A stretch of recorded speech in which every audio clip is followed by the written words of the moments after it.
Hello everyone, in this video I will show you how to make two color gradient in Photoshop step by step. Apply anything, example apply shape, mode shape without stroke, only fill, hold shape, draw a shape, then effects or double click the shape layer, gradient overlay, gradient, again double click, and then added shadow, one color, again double click,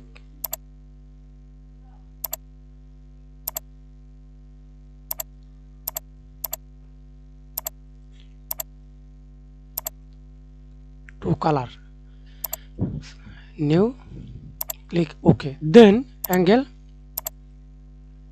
reverse, scale, move anywhere, etc. Change liner, radial,